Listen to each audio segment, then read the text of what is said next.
So, hi. It's Sunday night, and I've had a really good weekend. I had some celebrations today with some family. I went and spent Christmas with both my sisters and all our kids, and so,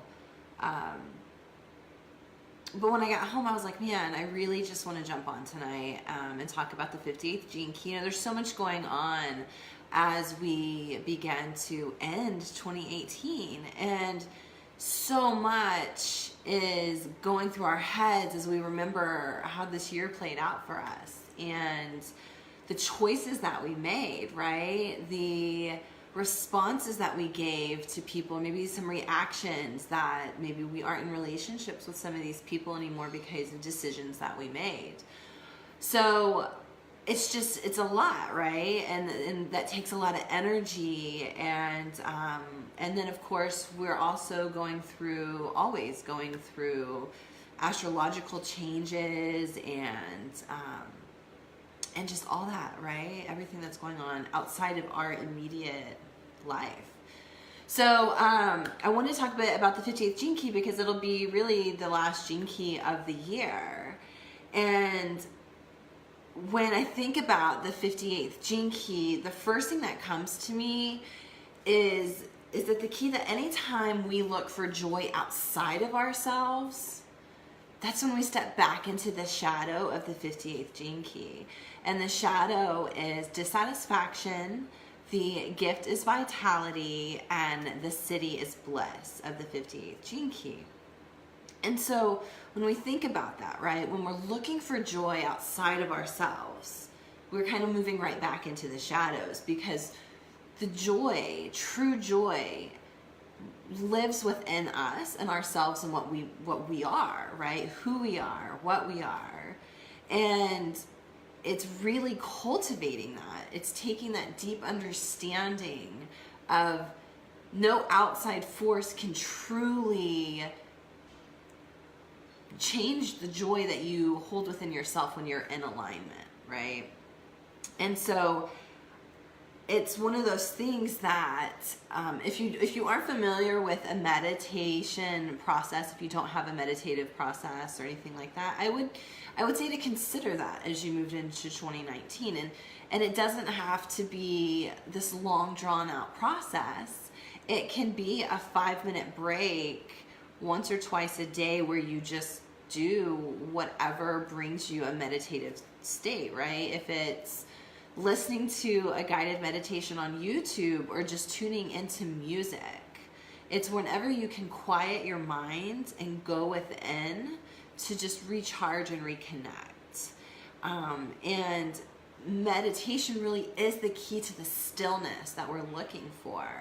And within the stillness is where we find our insights and our self-recognition, who we are, where we can answer those really deep questions that seem to pick up in our head sometimes. And I think it really takes practice, and it takes the dedication to really uncovering the triggers that pull you out of the present moment, right? So it's what happens, what triggers you to pull out of the present moment and start playing things out in your head. Maybe you're starting to look into the future on how this might play out. Or maybe you're focused on what happened in the past the last time something like this happened, right? So it's thinking about those types of situations and triggers that pull you out of the present moment, out of the situation you're in, because now you're already either back in the past or in the future that hasn't happened yet. And what's important is that in this moment, right, in this situation that you're in, you're taking the time, right, even if it's like a few seconds or whatever, to make a choice right here, right now. Are you going to keep engaging? What choice are you going to make? What's your answer going to be? You've kind of got to play it out as it's in front of you in order to stay out of the trap of thinking of your past wounds or moving into a situation in the future that hasn't happened yet. It all depends on the situation at hand and the choice you make in this moment, right? So I would think about that and think about how often you are writing your own scripts, right? How often are you processing and scripting out your story before you've actually even given yourself an opportunity to experience the moment, the raw moment, instead of already mapping out your reactions or your responses, right? Because you take the magic out of being in the moment when you do that. And we all do it. I do it. You know, I'm a pre-planner. I'm a Virgo. Of course I do that. I'm always looking at the map of what outcome could come from what decision. And a lot of times that just pulls me out of the moment. So I have to go and then look in what situations trigger me into that habitual process of doing that, right? So in the book, Richard Rudd actually, he says that,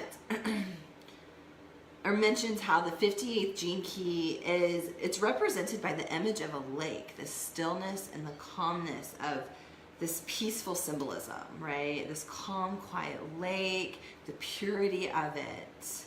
And, you know, to stay at that calm state is really to know that regardless of these outside influences, of these outside situations, the forces that we cannot control, we know the peace inside of ourselves. We know what brings us joy. We know the alignment that keeps us and that forward motion of being in the moment, right?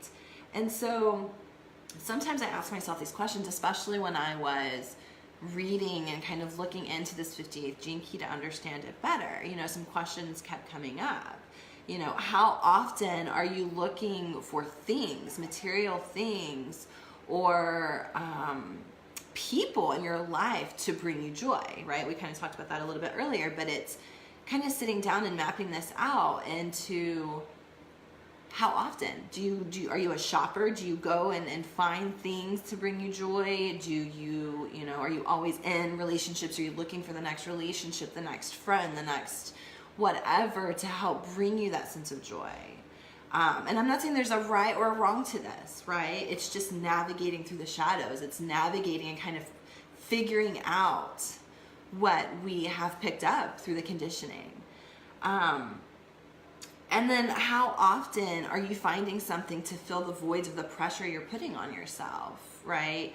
We're moving into a new year. I'm sure you have resolutions, but how much pressure are you going to put on yourself to make that resolution happen instead of kind of going with the ebbs and flows? I'm not saying lose your dedication or not hold yourself accountable, but if there are opportunities that come in to maybe pivot what your resolution is, maybe it's going to take it in another direction that you couldn't even imagine in the first place, right? And that happens to us all the time.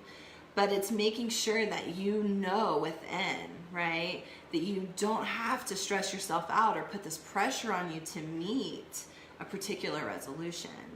You can go with the flow and see how it plays out while holding yourself accountable through still working that plan, right?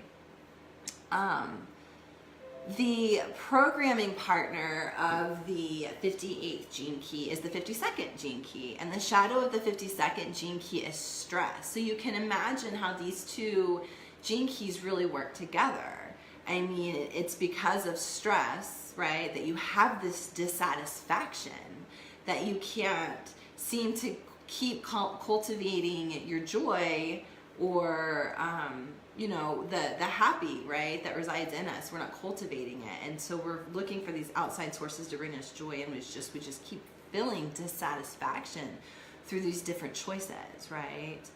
And then are your aspirations feeding your stress levels, right? And we talked about this with resolutions. Just make sure you're not creating more stress for yourself.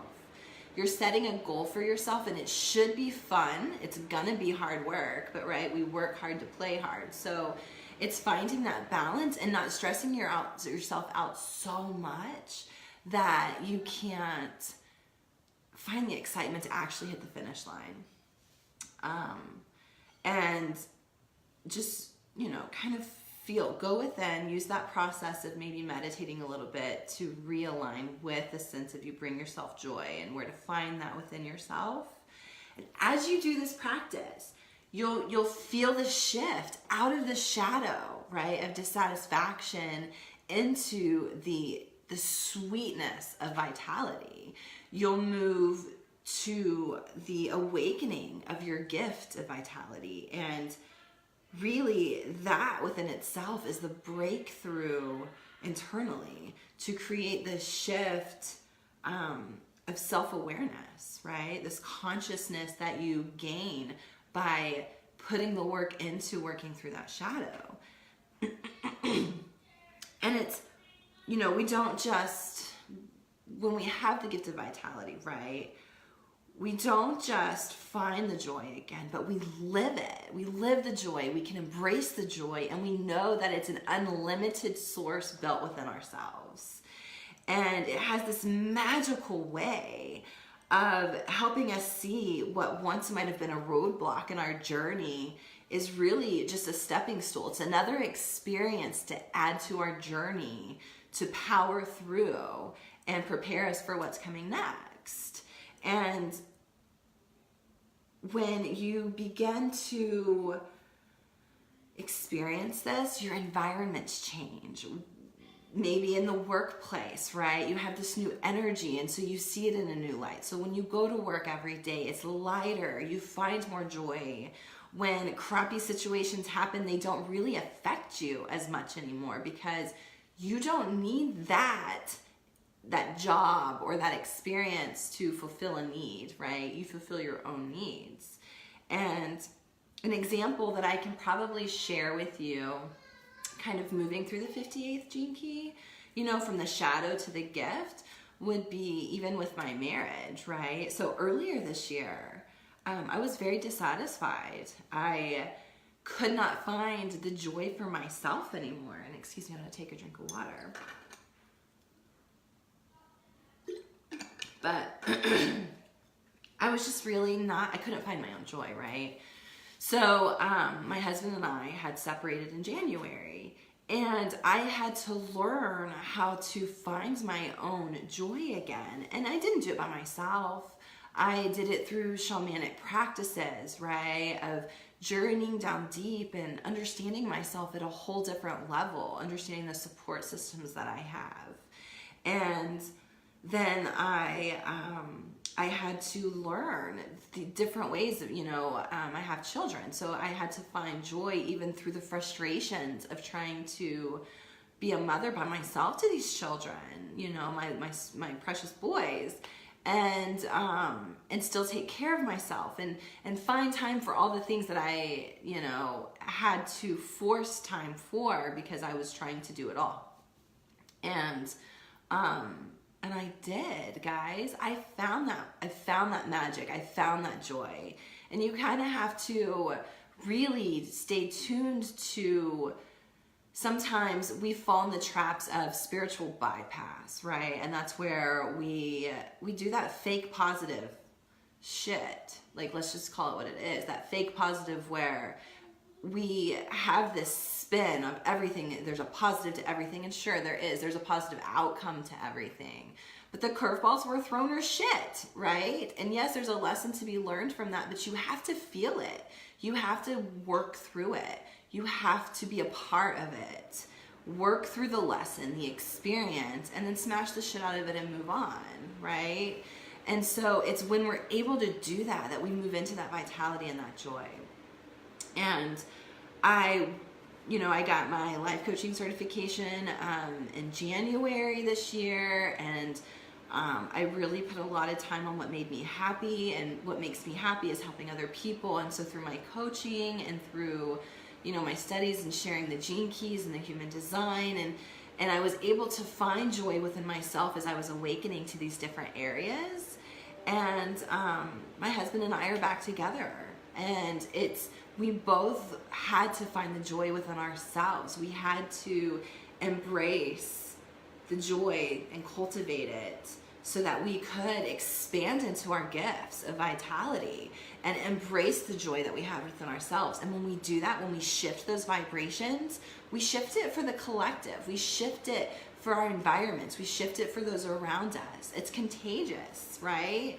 And so it's a choice that we make.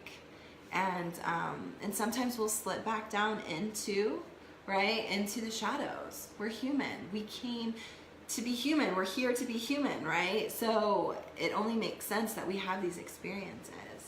And the Siddhi, right, the divine aspect of all of this is bliss, right? Utter bliss. And when we reach the Siddhi, it's like our DNA, it changes. It transforms into this power of enlightenment. And you realize that life itself exists within inside yourself. And you are a part of all of creation, right? And it's just this divine illuminating essence that you blossom into when you work through the shadows and the gifts that you provide.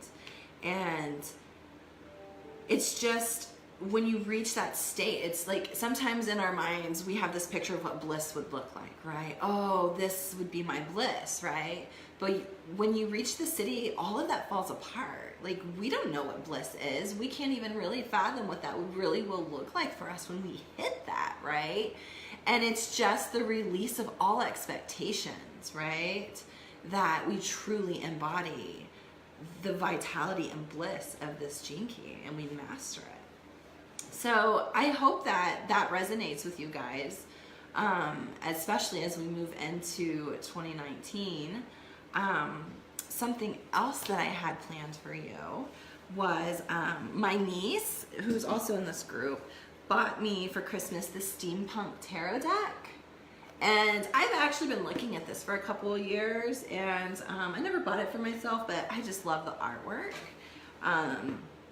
And so I pulled some cards for us tonight to share with you as we began to move out of 2018 energy and into 2019 energy.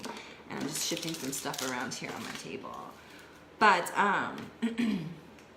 the cards that I drew were the 10 of Swords, the 9 of Swords, and the 5 of Wands. And here is, oh no, there's a glare. But here is the card, the 10 of Swords, right?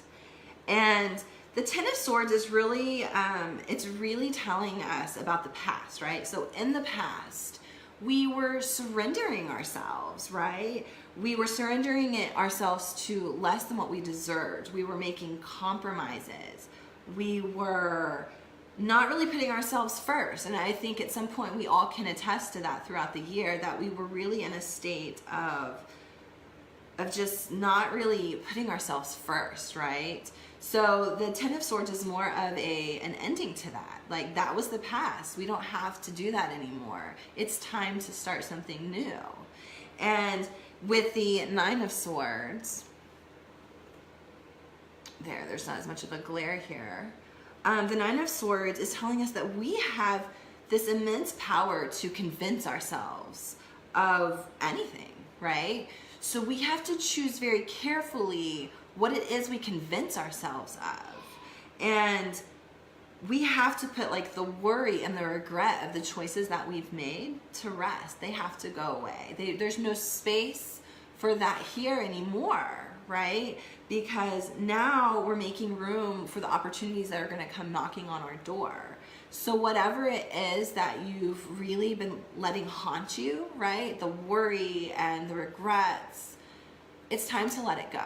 Because 2019 is bringing a whole new set of opportunities, things that we don't even fathom right now.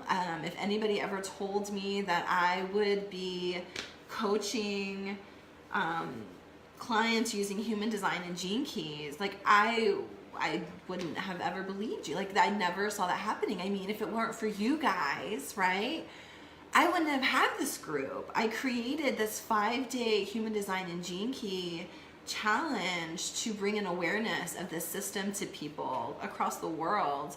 And I had no idea what would really unfold with this process. And I have immense gratitude to each and every one of you for helping me through that, for being a part of that experience, and holding space for me. And so I hope that through this, you understand the space that I will always hold for you here as well. So with that, my little tangent, I'm sorry. The future card was I'm trying to keep the glare off, was the 5 of Wands, right? And this card is really here to help us remember that we really hold the power to influence any situation. Okay, so in this card, you kind of see a battle, right? And so it can come across as a negative aspect, right? And it totally could be a negative aspect if you allow it to. But we hold the power to influence all situations that we find ourselves in, right? And we pick our battles. We have to choose carefully if the situation we're in is worth fighting for, or is it time to walk away, right? And that's really what this card is reminding you as you move into 2019, is you have these amazing opportunities coming your way. We will always have conflict. You can't have everything you want without conflict. They just kind of work together, right? And so it's reminding us that we can influence that energy. We have the power to do that. We do that now, right? We can read energy and we can feed energy. And we have to use our experiences of the past, right, to learn and recognize what to do. Am I going to feed the energy? Is it time to walk away? Is it time to change this energy? And so that's kind of our tip moving into 2019, is you don't have to repeat your cycles, but you can use those lessons learned to influence a new situation to go a different direction. Fuck old habits, right? Take the opportunities that you have. Use your past experiences to influence that, to change the course of what has happened and change the future with it. Change it, make different decisions, right? Even though we release those old memories, those regrets, those worries, even though we're releasing them, there's still lessons to learn from them. We don't have to release the lessons from those experiences, but we release the power that they hold over us, right? And we only hold the lessons and the experiences for ourselves. That's the point of them.